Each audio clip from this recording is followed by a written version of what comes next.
Vikramshila IAS coaching institute 14 बीघा ऋषिकेश। भारत का भूगोल कर रहे थे हम लोग। भारत के भूगोल में आज हमने करना है हिमालय का प्रादेशिक विभाजन।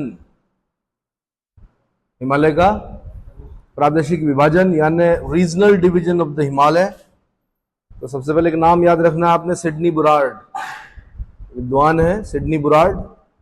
सिडनी बुरार्ड नामक भूगर्भ शास्त्री ने हिमालय का वर्गीकरण नदी घाटियों के आधार पर किया। किसके आधार पर? कभी कभी इतना ही क्वेश्चन बन जाता है कि सिडनी बुरार्ड नामक भूशास्त्री ने हिमालय का वर्गीकरण किस आधार पर किया? आंसर नदी घाटियों के आधार पर किया। इन्होंने हिमालय की पश्चिमी सीमा सिंधु नदी और पूर्वी सीमा ब्रह्मपुत्र नदी द्वारा निर्धारित की है। हिमालय को बताया इन्होंने कि किसके बीच में हिमालय? इंडस के गॉर्ज से लेकर और ब्रह्मपुत्र, या कहीं कहीं पर दिहांग लिखा होता है। क्या लिखा होता है? Dihang is a tributary of Brahmaputra. ठीक है, तो हिमालय का जो प्रादेशिक वर्गीकरण है वो है नंबर 1 पे पंजाब हिमालय। ये पहले भी बता चुका हूं मैं, एक बार फिर देख लीजिए। पंजाब हिमालय इंडस के गॉर्ज से सतलज नदी तक। सतलज नदी हिमाचल प्रदेश में एंटर करती है शिवकिला दर्रे से। कहां से आती है? तिब्बत से आती है। कहां से आती है? तो इंडस के अच्छा, इंडस भी लगभग लगभग वहीं से आती है, तिब्बत से आ रही है इंडस। ठीक है, लेकिन इंडस का उधर जो उधर वाली सीमा है, किधर? भारत पाकिस्तान की सीमा जहां पे गॉर्ज है उसका। तो इंडस के गॉर्ज से सतलज नदी के मध्य में पंजाब हिमालय 560 किलोमीटर। कितनी लंबाई है हिमालय की? पंजाब हिमालय की 560 किलोमीटर। दूसरे नंबर पे कुमाऊं हिमालय सतलज से काली के मध्य, काली ऑब्लिक शारदा जिसको हम बोलते हैं, उत्तराखंड नेपाल के बीच में बॉर्डर बनाती है। तो सतलज और काली के बीच में कुमाऊं हिमालय, ये 320 किलोमीटर लंबा है। नेपाल हिमालय काली से तीस्ता, काली से तीस्ता के बीच में 800 किलोमीटर। तीस्ता नदी आपको सिक्किम में दिखेगी। कहां दिखेगी? सिक्किम में। और किसकी ट्रिब्यूटरी है तीस्ता? तीस्ता किसकी ट्रिब्यूटरी है? ब्रह्मपुत्र की ट्रिब्यूटरी है। किसमें मिलती है आगे चलकर? बांग्लादेश में जाकर किससे मिलेगी? ब्रह्मपुत्र से मिलेगी, है ना। बांग्लादेश में मिलती है ब्रह्मपुत्र से। तो नेपाल हिमालय जो है वो सबसे लंबा हिमालय है आपका, 800 किलोमीटर। उसके बाद असम हिमालय तीस्ता से दिहांग तक। तीस्ता से दिहांग तक क्या है? असम हिमालय है 720 किलोमीटर। कितना? 720 किलोमीटर। तो अब सबसे लंबा हिमालय कौन सा हो गया? नेपाल हो गया। नेपाल के बाद अगर लंबाई के हिसाब से हम देखें तो उसके बाद असम हो गया। उसके बाद अगर देखें तो पंजाब हो गया और कुमाऊं हिमालय हो गया। यानी Nepal Himalaya 800 kilometre, Assam Himalaya 720 kilometre, Punjab Himalaya 560 kilometre, Kumaon Himalaya 320 kilometre. अगर मुझे पेपर बनाने के लिए दिया जाता तो मैं यहाँ से क्वेश्चन बनाता। एक तो मैं क्रम पूछता नदियों के हिसाब से, दूसरा मैं पूछता लंबाई के हिसाब से सही क्रम क्या है। तो समझ में आ गया? ठीक है, तो सबसे पहले पंजाब हिमालय। पंजाब हिमालय को कभी कभी कश्मीर हिमालय भी बोल दिया जाता है, लेकिन अधिकतर जो बोला जाता है सिडनी बुरार्ड के हिसाब से वो पंजाब हिमालय है। तो इसका विस्तार सिंधु नदी से लेकर सतलज नदी तक 560 किलोमीटर की लंबाई में मिलता है। यह कश्मीर व हिमाचल प्रदेश राज्यों में फैला है। कश्मीर व हिमाचल प्रदेश राज्यों में फैला है। दक्षिण की ओर, दक्षिण से उत्तर की ओर इसमें पीर पंजाल, जास्कर, लद्दाख, काराकोरम, धौलाधर श्रेणियां शामिल हैं। तो दक्षिण से उत्तर, साउथ से नॉर्थ अगर आप जाएंगे तो क्या क्या मिल रहा है? पीर पंजाल मिल रहा है, जास्कर मिल रहा है, लद्दाख मिल रहा है, काराकोरम मिल रहा है, धौलाधर मिल रहा है। सुप्रसिद्ध एवं मनोरम कश्मीर घाटी और डल झील बृहत हिमालय तथा पीर पंजाल पर्वत श्रेणियों के मध्य अवस्थित है। यहाँ से क्वेश्चन बनता है कई बार कि कश्मीर घाटी किसके बीच में है? आंसर ग्रेटर हिमालय और पीर पंजाल के बीच में। बृहत हिमालय और पीर पंजाल के बीच में है। सियाचिन तथा बाल्टोरो, ये जो प्रसिद्ध हिमानी नदियां, और जोजिला पास, बनिहाल, फोटुला, खुर्दुगुला, ये दर्रे जो हैं वो इसी पर्वत श्रेणी में है। कश्मीर हिमालय करेवा के लिए भी विख्यात है, जहां जाफरान यानी देसी केसर की खेती होती है। क्वेश्चन बन चुका है पहले कि जाफरान की खेती किस में होती है? तो करेवा में होती है ना। करेवा किस प्रकार की सलाह गिरती है? तो हिमानी निर्मित, मतलब हिमानी का छोड़ा हुआ जो पार्ट होता है ग्लेशियर का, अपने साथ जो अवसाद लेके आता है। वैष्णो देवी, अमरनाथ गुफा, चरारे शरीफ, ये प्रसिद्ध तीर्थ स्थल यहीं पर हैं। यहाँ पर दक्षिणी ढालों पर वनों की प्रचुरता है, जबकि उत्तरी ढाल क्या है, निर्जन, उबड़ खाबड़ और शुष्क है। शुष्क होने के कारण हिम रेखा अधिक ऊंचाई पर पाई जाती है। शुष्क होने के कारण हिम रेखा अधिक ऊंचाई पर पाई जाती है। दूसरा हो गया कुमाऊं हिमालय। इसका विस्तार कहां से कहां तक है? सतलज नदी से लेकर काली नदी तक 320 किलोमीटर की लंबाई में उत्तराखंड राज्य में।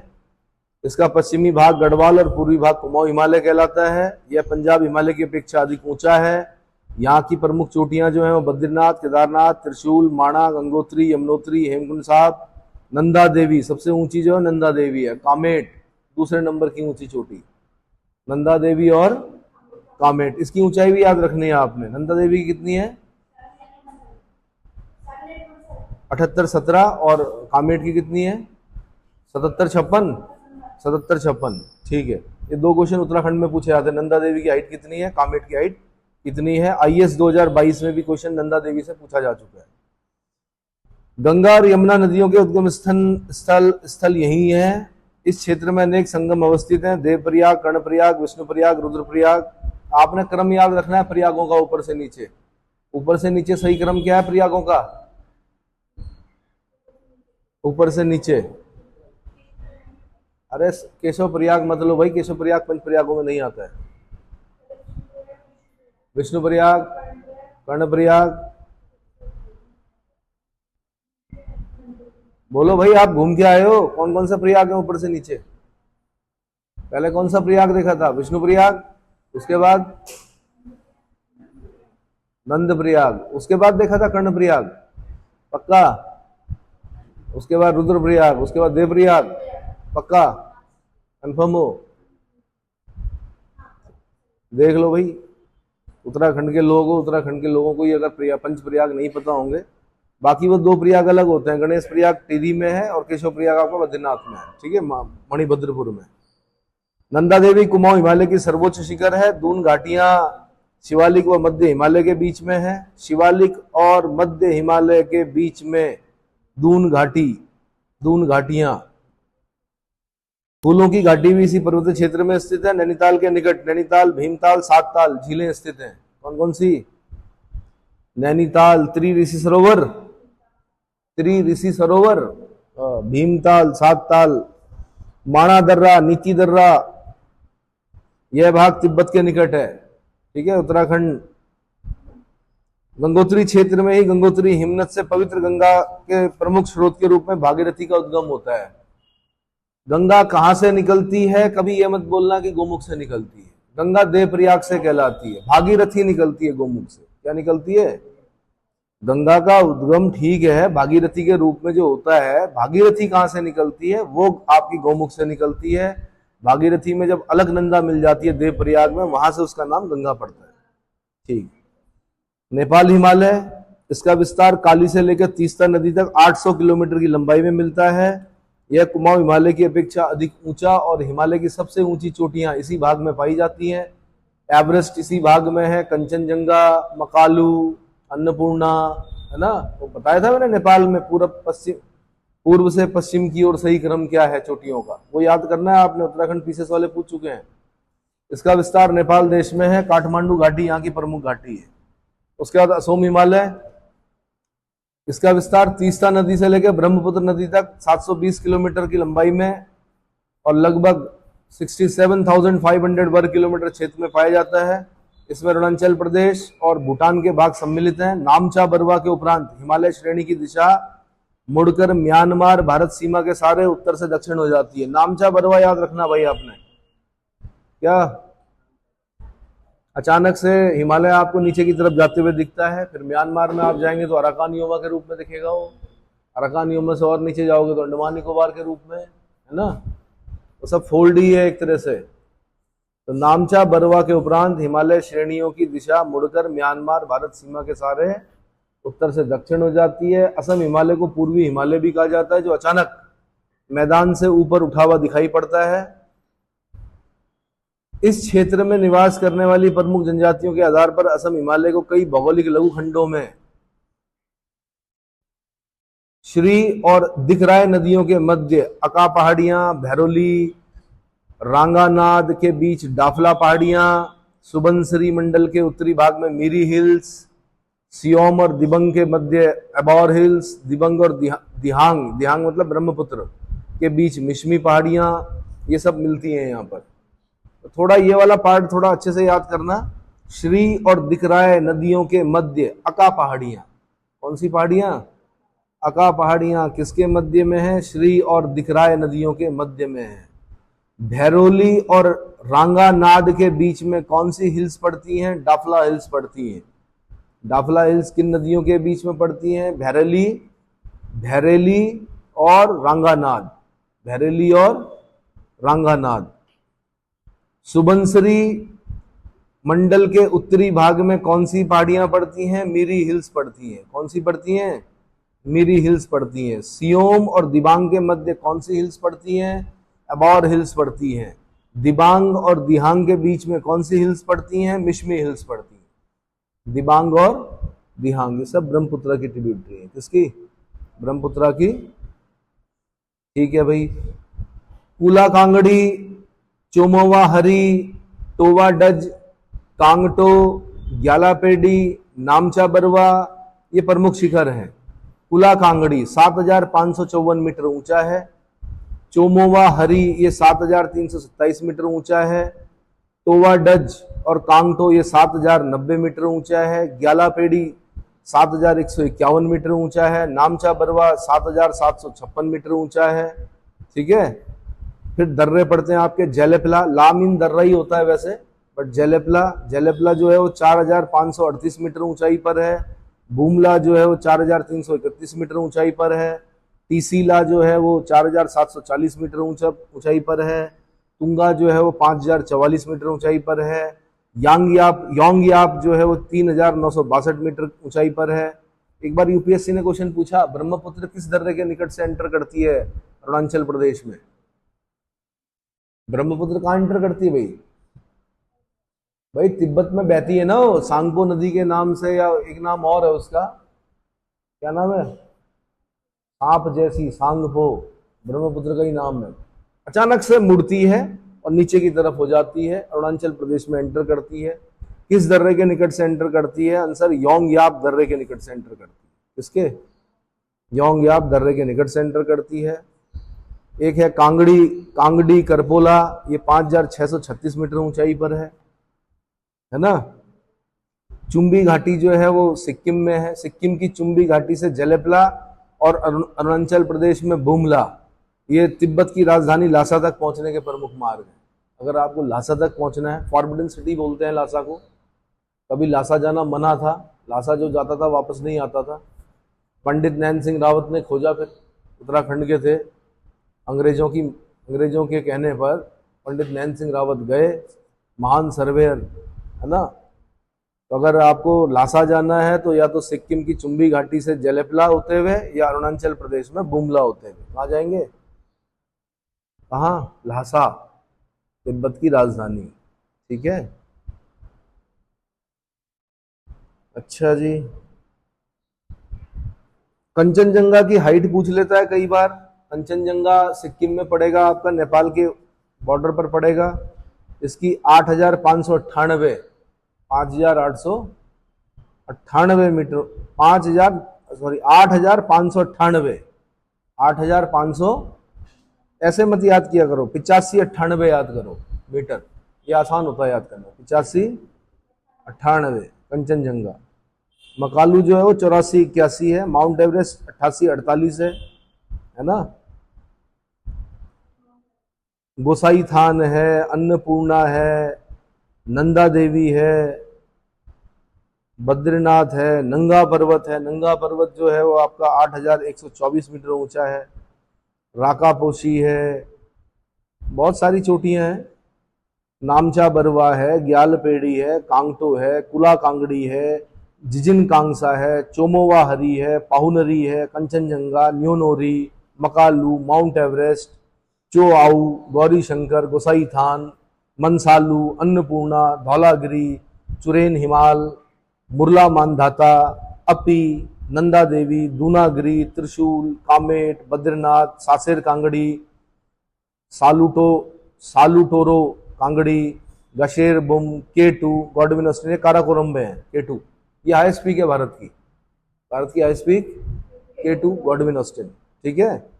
लेकिन ये पाक अधिकृत कश्मीर में है। ऐसे महिसर ब्रुम, बून, दास्तेगिलसार, हारमूश, नंगा पर्वत, राकापोशी, कंपीरी दीवार, ये सब चोटियां हैं ऊंची ऊंची। तो हिमालय को पढ़िए, काफी कुछ जानने को मिलेगा। एक और चीज है कि हिमालय में वृक्ष लाइन है ना, ट्री लाइन, ये ऊंचाई की वह सीमा होती है जहां पर वृक्ष उगने में सक्षम होते हैं। मतलब ट्री लाइन के बाद आपको पेड़ नहीं दिखाई देंगे। आप हिमालय में भी जब जा रहे होंगे तो एक जगह तक आपको पेड़ दिखेंगे। जैसे अभी आप शिवालिक पे बैठे हो तो सामने क्या दिख रहे हैं आपको? जो वेजिटेशन दिख रहा है चेंज होगा हाइट के साथ। आप ऊपर जाओगे चीड़ दिखेगा, और ऊपर जाओगे क्या दिखेगा? देवदार दिखेगा, बांज दिखेगा, बुरांस दिखेगा। फिर और ऊपर जाओगे तो झाड़ियां सी दिखेंगी आपको, वाइट बुरांस दिखेगा छोटी छोटी। उसके बाद एक टाइम आएगा कि वेजिटेशन खत्म, उसके बाद बुग्याल शुरू। बुग्याल में दूर दूर तक आपको, कभी बेदनी बुग्याल जाना हो, जब आप जाओगे तो देखोगे दूर दूर तक एक, मतलब झाड़ी तक नहीं है कहीं। उत्तराखंड का सबसे बड़ा बुग्याल कौन सा? वेदों की रचना हुई बेदनी बुग्याल में। वहां जाओगे तो वहां आपको कुछ दिखेगा ही नहीं दूर दूर तक। घास के मैदान है, मखमली घास है, जड़ी बूटियां हैं। क्या है? जड़ी बूटियां। कौन कौन सी? नाना प्रकार की, है ना। प्यास लगे तो वज्रदंती भी मिलेगी आपको, दिमाग बड़ा ना हो तो ब्राह्मी भी मिलेगी, पेट दर्द हो गया तो कड़ोई भी मिलेगी, कड़ोई है, कीड़ा जड़ी भी मिलेगी, पीली हल्दी, काली हल्दी भी मिलेगी, बहुत सारी चीजें मिलेंगी वहां पर। तो वो आपको नहीं पता, आयुर्वेदाचार्यों को पता होगा या पशुओं को पता होगा कि हमें क्या खाना है। जहर, एरोमेटिक प्लांट भी मिलेंगे।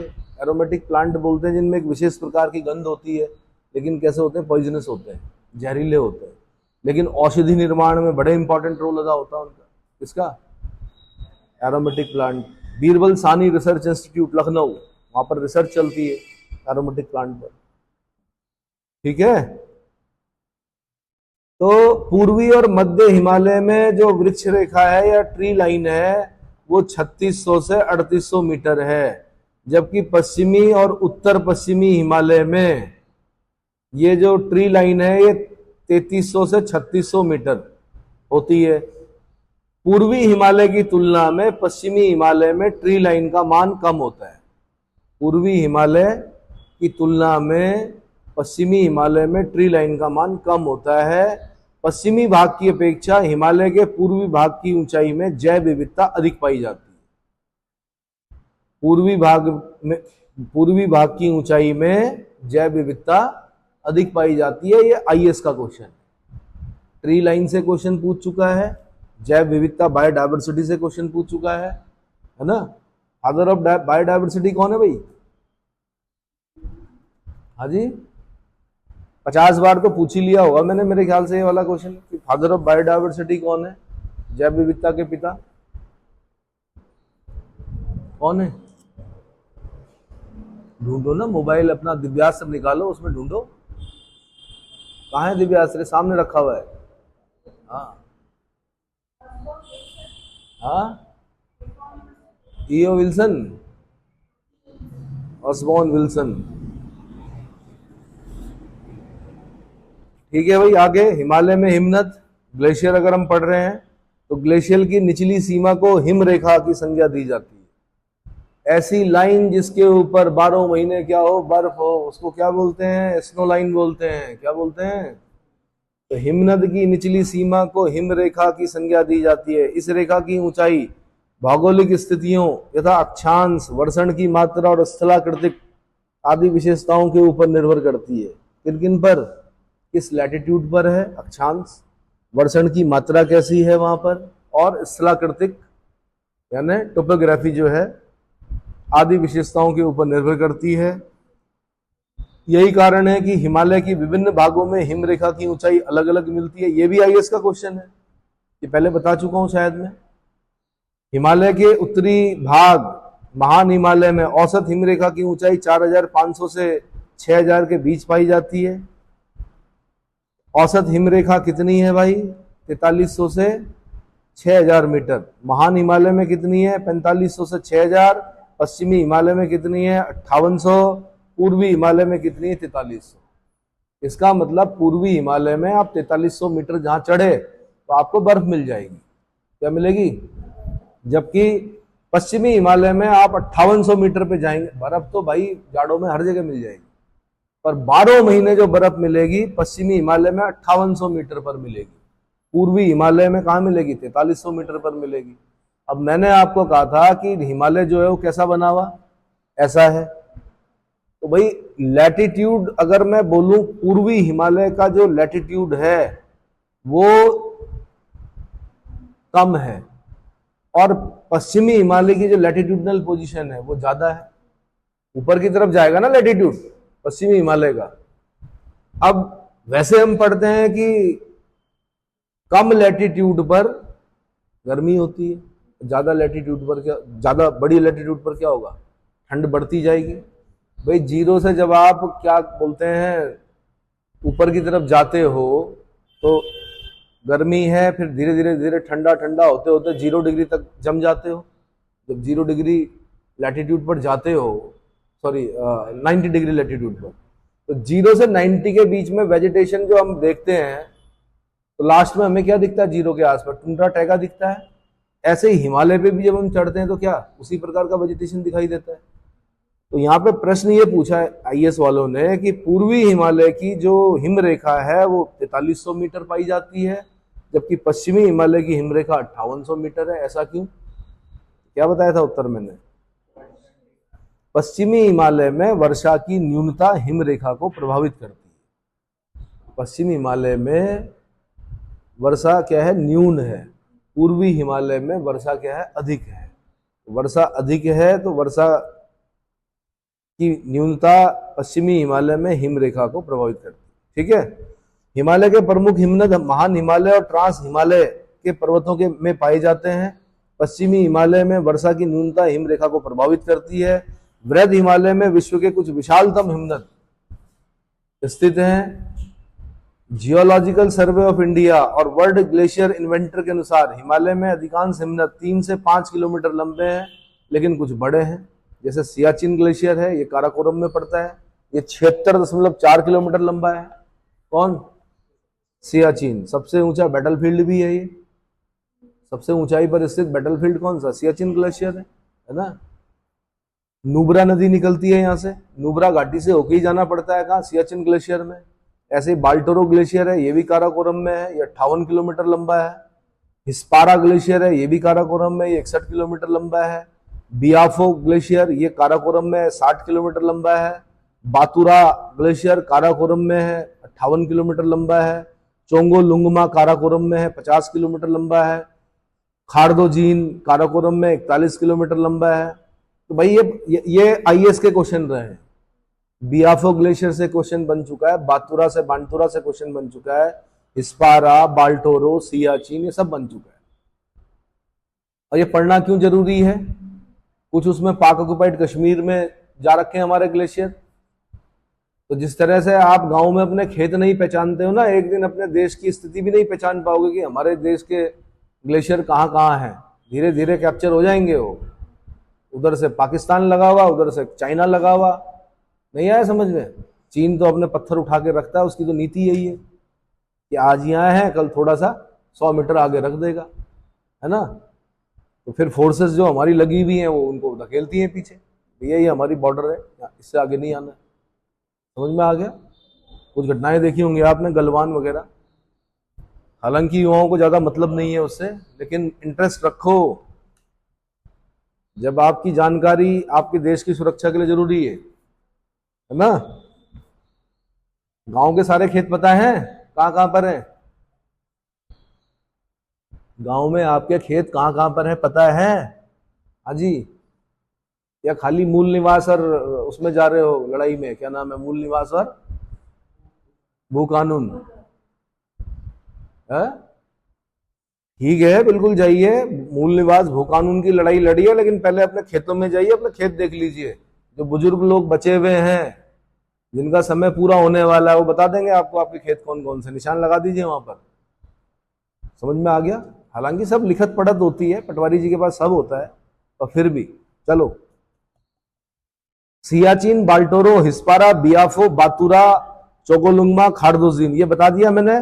ऐसे रीमो कश्मीर में है भाई, रीमो कहाँ है? कश्मीर में है। पुनमा ग्लेशियर, ये रीमो जो है 40 किलोमीटर लंबा है, पुनमा कश्मीर में है 27 किलोमीटर है। रुंडुन जो है वो काराकोरम में 19 किलोमीटर लंबा है। गंगोत्री उत्तराखंड में है 26 किलोमीटर है। जेमू जो है सिक्किम में है, सिक्किम नेपाल, ये 25 किलोमीटर लंबा है। केदारनाथ जो है उत्तराखंड में है ना। कुमाऊं हिमालय बोल रहे हैं लेकिन है गढ़वाल में। सासाइनी जो है वो काराकोरम में 17 किलोमीटर लंबा है, 17.8 किलोमीटर लंबा, ठीक है। मिलम जो है वो उत्तराखंड में है। मिलम, नामिक, रालम, सुंदर ढूंगा, है ना। और कौन सा कहा है? मिलम, नामिक, रालम पिथौरागढ़ में है, बिल्कुल। जो बाल्टोरो ग्लेशियर है वहां से सिगार नदी निकलती है, 58 किलोमीटर लंबा है काराकोरम में। ये याद करना पड़ेगा, इन्हीं के बीच में से क्वेश्चन बनेंगे। आज भले ही इसकी महत्ता ना पता हो जो मैं बता रहा हूं, लेकिन इसकी महत्ता कब पता चलती है? जब आप यूपीएससी या लोक सेवा आयोग का पेपर दे रहे होते हैं, वहां पर एक छोटा सा क्वेश्चन होगा कि इस बार निम्नलिखित में से कौन काराकोरम में नहीं है। 4 ऑप्शन दिए हुए होंगे, सियाचिन, बाल्टोरो, हिस्पारा, है ना। या कौन कौन से हैं बोलेगा, या एक जेमू दे देगा, तो जेमू सिक्किम में है भाई, जेमू का है। या कौन कौन से हैं, तो बाल्टोरो भी वही है, हिस्पारा भी वही है, बियाफो भी वही है, और बातूरा भी वही है काराकोरम में। सासाइनी भी वही है। उत्तर प्रदेश पीसीएस वाले पूछ चुके हैं 2017 में सासाइनी। मिलम आईएएस वाले 19 में पूछ चुके हैं, 2019 में। रुंडुन ग्लेशियर यूपी पीसीएस वाले 95 में पूछ चुके हैं, और सियाचिन जो है वो 2013 में पूछ चुके हैं यूपी पीसीएस वाले, और समय समय पर पूछते रहते हैं। ऐसे रूपल है, ये 16 किलोमीटर लंबा है, कश्मीर में है। कंचनजंगा जो है सिक्किम में, नेपाल सिक्किम, 16 किलोमीटर लंबा है। बंदरपूंछ जो है उत्तराखंड में है, आपको पता ही है, यमुना नदी का उद्गम स्थल बंदरपूंछ, आईएएस 2019 में पूछ चुका है। वाराशिगरी आईएएस 2019 में पूछ चुका है। हिमाचल प्रदेश में चिनाब नदी निकलती है, वाराशिगरी ग्लेशियर, है ना। चिनाब यानी अस्किनी, यही है चंद्रभागा। हाँ जी, चंद्र और भागा के नाम से नदी निकलती हैं, 2 अलग अलग, वो मिलती हैं, वो चिनाब बनती है। ये वाली चंद्रभागा अलग है आपकी, 14 बीघा ढालवाला वाली चंद्रभागा अलग है। एक आपकी कहाँ है जिससे चिनाब बनती है, वो चंद्रभागा अलग है। उम्मीद है इतना समझ में आ गया। काराकोरम के हिमनद प्लिस्टोसीन हिमयुग के अवशेष माने जाते हैं। वहां से क्वेश्चन बना हुआ, किस युग के अवशेष हैं? आंसर प्लिस्टोसीन हिमयुग के अवशेष हैं। इनके दैनिक खिसकाव की गति औसतन पार्श्व में 8 से 13 सेंटीमीटर और मध्य भाग में 20 से 30 सेंटीमीटर पाई जाती है। कितनी? नेशनल ज्योग्राफी देखो, डिस्कवरी देखो, पता चला आप किसी ग्लेशियर वाले पार्ट में गए, आपने टेंट लगा दिया, है ना, दरार सी थी उसके बीच में, आपने कहा बढ़िया है, यहाँ पर पिचक जाओगे रातों रात। 12-13 सेंटीमीटर खिसकता रहता है, 20-30 सेंटीमीटर। कितना? मैंने कहा पार्श्व में 8 से 13 सेंटीमीटर और मध्य भाग में 20 से 30 सेंटीमीटर खिसकता है ग्लेशियर। इतना समझ में आ गया। चौराबाड़ी ग्लेशियर, ये केदारनाथ मंदिर रुद्रप्रयाग के ऊपर, गांधी सरोवर, महात्मा गांधी की अस्थियां क्या की गई थी? विसर्जित की गई थी। तो वो जो चौराबाड़ी ताल था, वो चौराबाड़ी ग्लेशियर के ही पार्ट मान सकते हैं आप, उससे पिघला हुआ जो जल था। इस ग्लेशियर के मध्य भाग को पिघलाने से एक सरोवर का निर्माण हो गया, जिसे गांधी सरोवर कहते हैं। अब गांधी सरोवर के फूटने से ही वो 2013 में सुनामी आई थी, हिमालय सुनामी, जिसको क्या बोलते हैं, आपदा, केदार आपदा, है ना। कितनी तारीख आई थी केदार आपदा?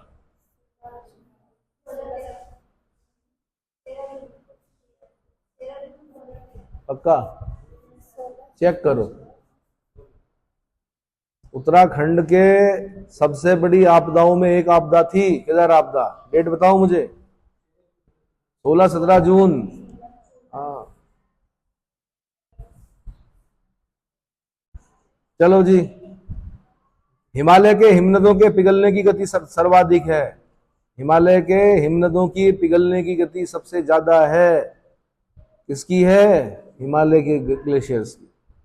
महान तथा ट्रांस हिमालय में हिमालय की अधिकांश हिमनद पाए जाते हैं। पीर पंजाल और धौलाधर श्रेणियों में बड़े ग्लेशियर हिमनदों के अवशेष विद्यमान हैं। सोनापानी ग्लेशियर पीर पंजाल श्रेणी का सबसे बड़ा ग्लेशियर है। कौन सा?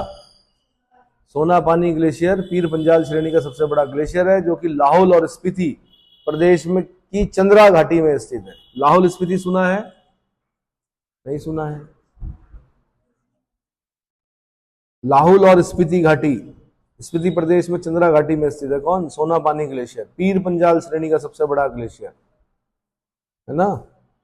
मिलम ग्लेशियर शारदा नदी तथा गंगोत्री हिमनद गंगा नदी का उद्गम स्थल है।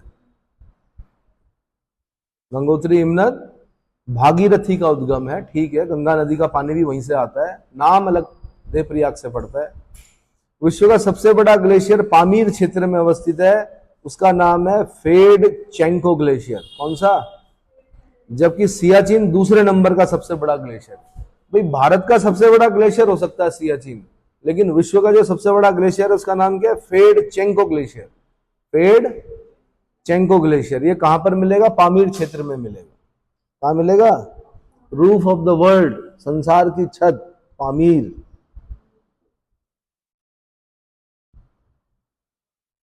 भारत का सबसे ठंडा स्थल लद्दाख श्रेणी में द्रास नामक स्थल है, द्रास सेक्टर।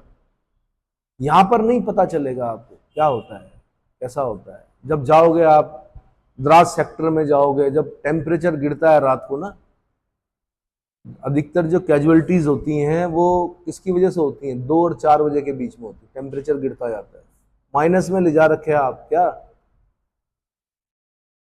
स्लीपिंग बैग -20 के ले जा रखे, -50 के ले जा रखे, एक हाथ बाहर निकल गया, हो गया क्या? हो गया, बाहर रह गया गलती से, सिर पे ले गए थे, अंदर रखना भूल गया हाथ, क्या हो जाएगा?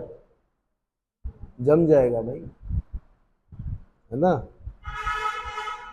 अंडा नहीं फोड़ सकते आप, इतना मजबूत हो जाता, पत्थर से भी ज्यादा, हथौड़े से भी नहीं तोड़ सकते आप उस अंडे को। तो द्रास सेक्टर, द्रास नामक स्थल है, कौन सा? भारत का सर्वाधिक ठंडा स्थल लद्दाख श्रेणी में। अरे काराकोरम, लद्दाख, जास्कर, पीर पंजाल बताया था मैंने सही क्रम। जम्मू कश्मीर में 4 लाइनें खींचेगा वो ABCD लिखेगा, काराकोरम, लद्दाख, जास्कर, पीर पंजाल। तो लद्दाख श्रेणी में मिलेगा द्रास नामक स्थल। हिमालय की प्रादेशिक स्थिति के अनुसार हिमरेखा की ऊंचाई, Kashmir Himalaya 6000 metre, Punjab Himalaya 5185 metre, Kumaon Himalaya 5200 metre, Nepal Himalaya 4500 metre, Assam Himalaya 4420 metre. इतना समझ में आ गया कि नहीं? क्वेश्चन बनते हैं, किस दर्रे का संपूर्ण भाग प्राचीन काल में रेशम मार्ग के अंतर्गत था?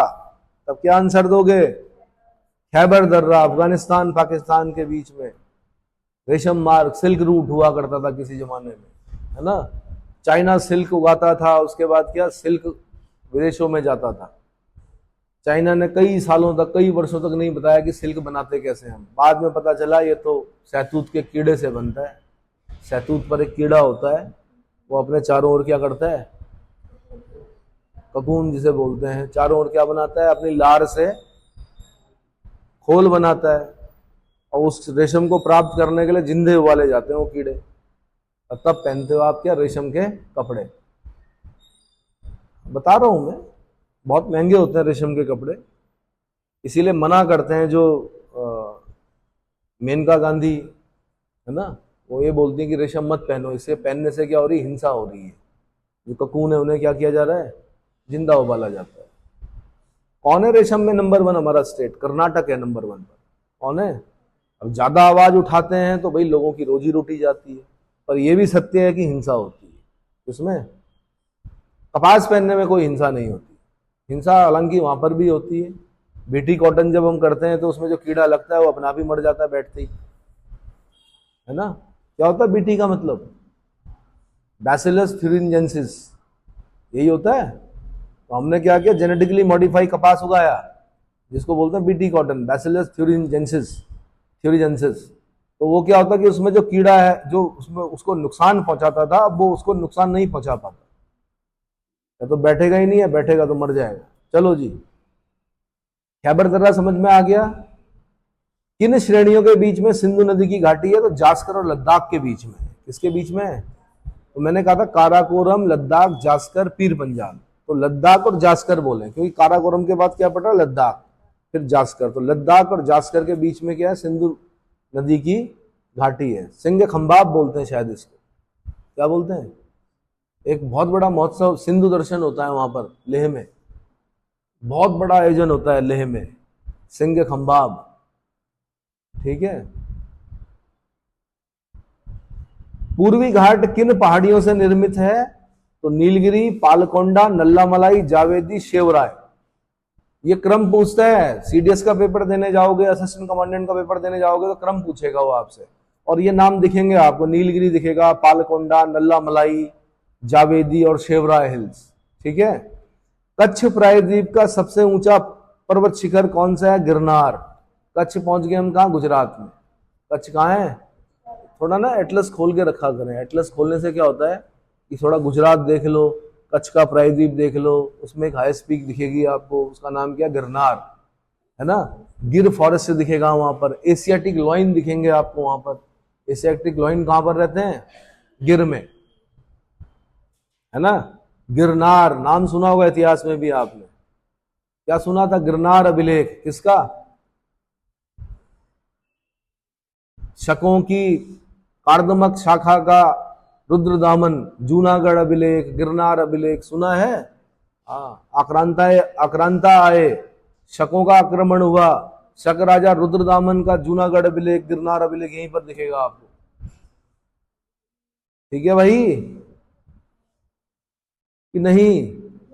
कार्दमक शाखा का ही था वो, शकों की। कौन थे शक? आक्रांता थे, विदेशी थे, हमारे देश पर आक्रमण किया था उन्होंने। ठीक है। एक शक शासक और पढ़ते हैं हम, उसका नाम क्या था? मिलिंद। मिलिंद पन्हा सुना है? नागसेन ने लिखी। तो शक शासक था मिलिंद। बाद में इतना बड़ा बौद्ध बना कि बताया जाता है कि उसकी भस्म के लिए भी क्या हुआ? युद्ध, लड़ाइयां हुई कि भाई जैसे महात्मा बुद्ध की भस्म के 8 भाग किए गए थे, वैसे मिलिंद की भस्म के लिए भी क्या हुआ? मिलिंद हमारे थे, मिलिंद हमारे थे, ऐसा करते करते। चलो जी। कच्छ प्रायद्वीप का सबसे ऊंचा पर्वत शिखर है गिरनार, 1117 मीटर मात्र। कितना? 1117 मीटर हाइट है उसकी। अगला, हिमालय की 3 श्रेणियों को सतलज नदी ने किस गॉर्ज द्वारा विच्छेदित किया है? तो शिवकिला गॉर्ज के द्वारा। मैंने बताया था कि सतलज नदी कहां से एंटर करती है? हिमाचल में शिवकिला दर्रे से करती है। और मैंने बताया था ब्रह्मपुत्र उधर, वो यांगयाप दर्रे के निकट से, क्या यांगयाप दर्रे से नहीं करती भाई, यांगयाप दर्रे के निकट से एंटर करती है। कौन? ब्रह्मपुत्र। और बाद में जब अरुणाचल प्रदेश में जाती है तो उसका नाम दिहांग हो जाता है। एक नदी मिलती है उसमें, दिहांग, है ना। दिहांग, दिबांग, ये सब ब्रह्मपुत्र की ट्रिब्यूटरीज है। अगला, पश्चिमी हिमालय में अधिकांश वर्षा कैसे होती है? आंसर, पछुआ विक्षोभ के द्वारा। पछुआ वेस्टर्ली डिस्टर्बेंस के द्वारा। पाक अधिकृत कश्मीर, पाक अधिकृत क्षेत्र के अलावा भारतीय हिमालय की सबसे ऊंची चोटी कौन सी है? कंचनजंगा है भाई, K2 Godwin Austin, 8598 metre, Sikkim राज्य में है भाई। सबसे ऊंची चोटी हमारी K2 है, गॉडविन ऑस्टिन, लेकिन उसके बाद कौन सी है? तो कंचनजंगा है। या ऐसे भी पूछ सकता है कि भारत में हिमालय की सबसे ऊंची चोटी कौन सी है? तो कंचनजंगा है। विश्व में हिमालय की सबसे ऊंची चोटी कौन सी? तो माउंट एवरेस्ट, वो नेपाल में है। भारत में हिमालय की सर्वोच्च चोटी कंचनजंगा है। भारत की सर्वोच्च चोटी K2 गॉडविन ऑस्टिन, वो काराकोरम में है, वो पाक अधिकृत कश्मीर वाला जो क्षेत्र है उसमें है। हाँ जी, काराकोरम हिमालय नहीं है भाई, Karakoram is not a part of Himalaya. Jammu Kashmir कहां से जाओगे आप? बनिहाल दर्रे से होकर जाओगे। किससे? बनिहाल दर्रे से जाओगे जम्मू कश्मीर मार्ग। National highway number 1, national highway number 111A, ये क्वेश्चन बहुत पहले पूछ चुका है। लेह को कुल्लू मनाली और केलांग से जोड़ता है लेह। अब देखो, जब आप यहां से जाओगे ना, सुनो, कहां से जाओगे आप? ऋषिकेश से जाओगे देहरादून, देहरादून से जाओगे कहाँ, हरबटपुर, हरबटपुर से जाओगे पौंटा साहब, पौंटा साहब से जाओगे आप नाहन, नाहन से जाओगे आप कहाँ बताओ, नाहन से आगे जाओगे तो कहाँ पहुंचोगे, जहां पर शराब की फैक्ट्री है हिमाचल की बहुत बड़ी, क्या नाम है, हिमाचल की अधिकतर शराब कहां बनती है,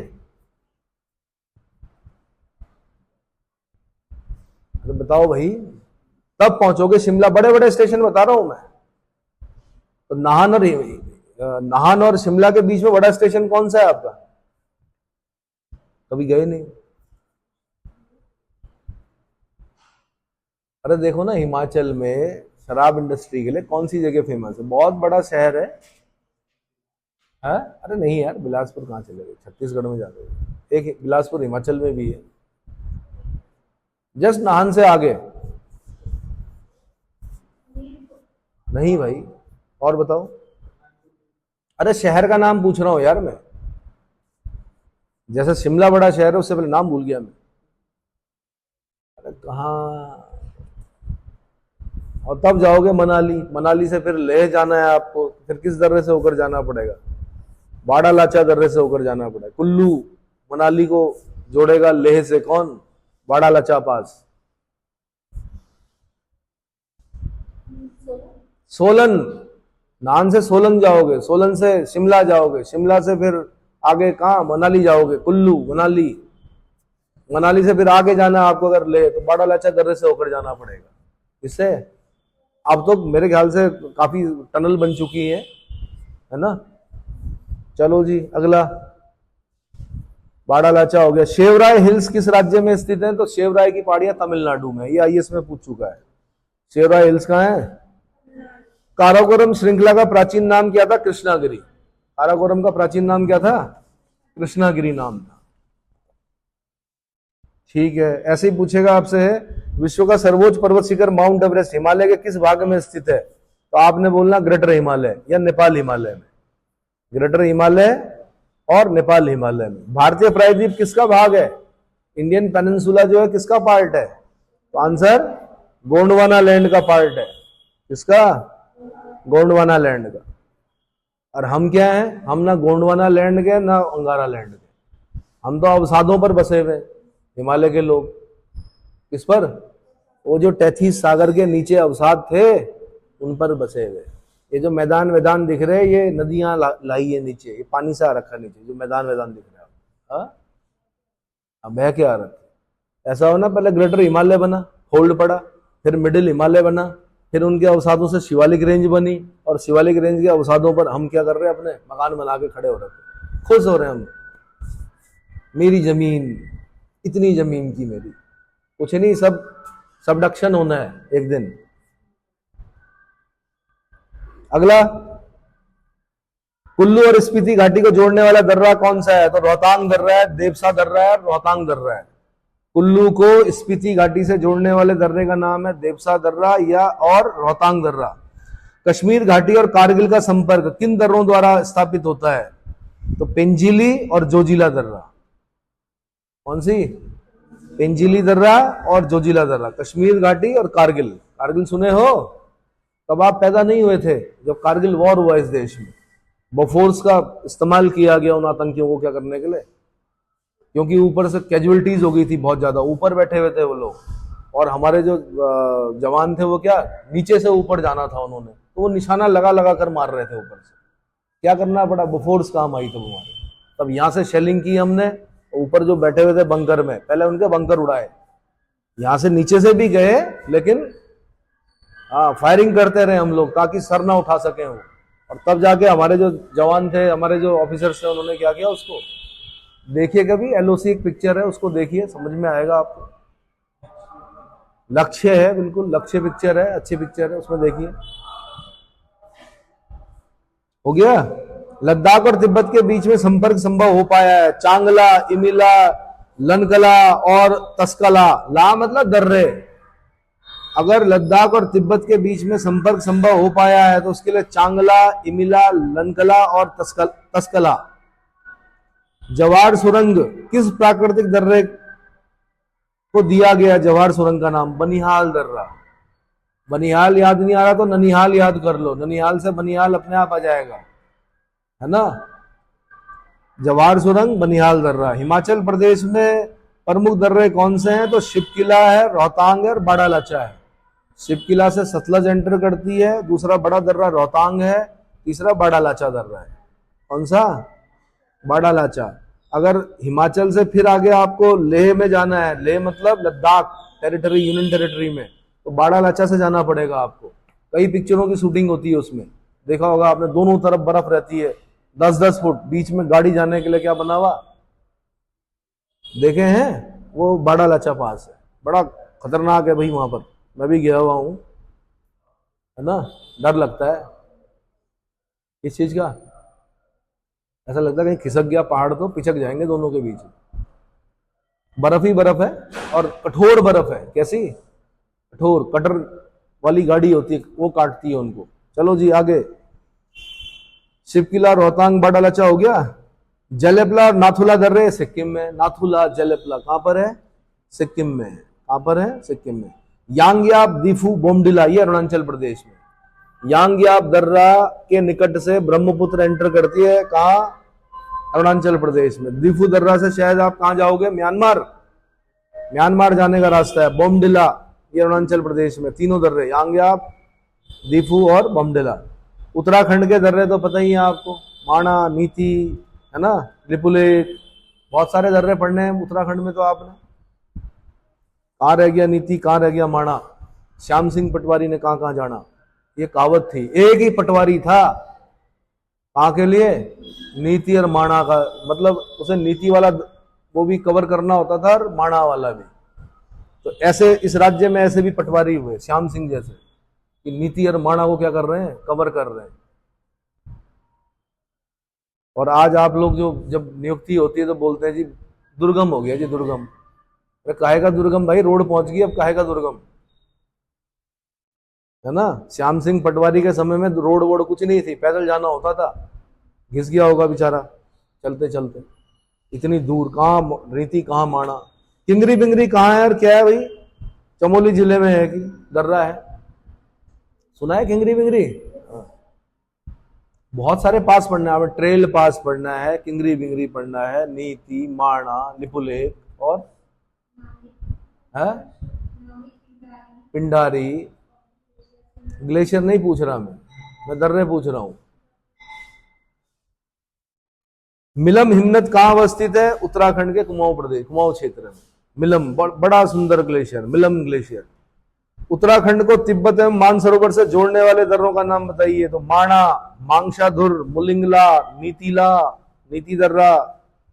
अगला, लासा का संपर्क सिक्किम से किन दर्रों द्वारा होता है? तो नाथुला और जलेपला। अगर आपको सिक्किम से लासा जाना है तो नाथुला और जलेपला से होकर जा सकते हैं। और इवन आपको अगर कैलाश मानसरोवर जाना है तो आप इन्हीं दर्रों से होकर जाओगे, नाथुला दर्रे से। किससे? लासा का संपर्क अरुणाचल प्रदेश में किन दर्रों से होकर होता है? तो बोमडिला, बोमडिला दर्रे से होकर आप कहां जा सकते हो? तिब्बत के लासा तक जा सकते हो। और जाते थे पहले लोग, पहले गाड़ियां वाड़ियां, ये हवाई जहाज, हेलीकॉप्टर कुछ नहीं थे, पहले लोग पैदल ही जाते थे, है ना। और डरते नहीं थे, रात को ही निकल लेते थे, रात और दिन चल रहे हैं, पोटली रखी हुई है खाने की एक, है ना, और पहुंचते थे। व्यापार होता था, है ना। किस पद्धति से? बाल्टर सिस्टम नहीं यार, पद्धतियां थी। हमारे जो शौका लोग थे वो व्यापार करते थे, कहां? तिब्बत के साथ। सोना था तिब्बत में बहुत ज्यादा। कौन सी पद्धति बताई थी मैंने?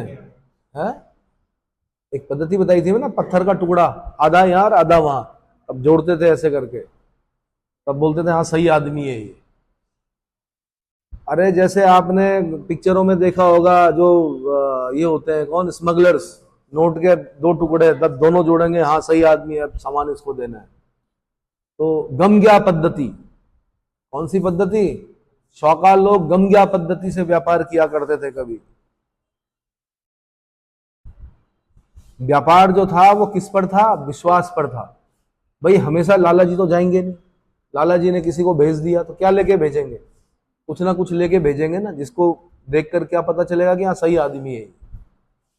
अगला जलेपला नाथुला बता दिया मैंने। और अभी भी है उत्तराखंड में एक ट्राइब ऐसी है, भेड़ बकरियां पालती हैं। कितने पैसे चाहिए, कितने चाहिए आपको? अंदाजा लगाओ कि मुझे इतना पैसा चाहिए, लोन चाहिए, बैंक आपको लोन नहीं दे रहा, बताओ कितना पैसा चाहिए, बोलो भाई। अरे चमोली जिले में है, रुद्रप्रयाग में है, ऊपर भेड़ बकरियां पालते हैं, बताओ कितना पैसा चाहिए? 5 करोड़ चाहिए, 5 करोड़ रुपए देंगे आपको, साथ में कसम खिलवाएंगे लेकिन देवता की, नहीं वापस करोगे तो फिर देखना क्या होता है। 5 करोड़ 10 करोड़ रुपए तक भी दे देंगे वो आपको। वो अभी एक बूढ़ी महिला आई थी वहां से, कुछ लाख रुपए थे उसके पास, 10-12 लाख रुपए, वो पुराने 500 के नोट। कौन से? जो बंद हो चुके हैं, जिन्हें मोदी जी ने क्या कर दिया। उस बूढ़ी महिला को यही पता नहीं था कि नोट बंद हो चुके हैं, वो बैंक नीचे आ रखी थी कहीं बाजार में, 12-14 लाख रुपए लेके। ऐसा सुना मैंने ये, और सत्य घटना है उत्तराखंड में। ये मत सोचना कि जॉब में ही है पैसा, भेड़ बकरी में भी बड़ा अच्छा पैसा है। नाथुला जलेपला हो गया। लासा का संपर्क अरुणाचल प्रदेश से किन दर्रों के द्वारा होता है? बोमडिला दर्रे के द्वारा। किस दर्रे के द्वारा?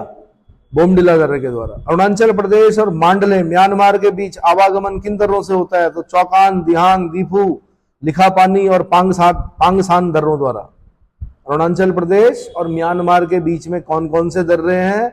चौकान दर्रा है, दिहांग दर्रा है, दीफू दर्रा है, लिखापानी दर्रा है और पांगसाट दर्रा है। कौन सा?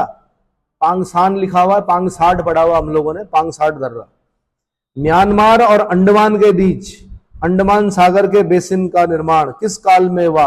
आंसर क्रिटेशियस काल में हुआ। ये राजस्थान वालों ने पूछा कि म्यांमार और अंडमान के बीच अंडमान सागर का जो बेसिन है उसका निर्माण किस काल में हुआ? क्रिटेशियस काल में हुआ। किस काल में हुआ भाई? क्रिटेशियस काल में। इतना समझ में आ गया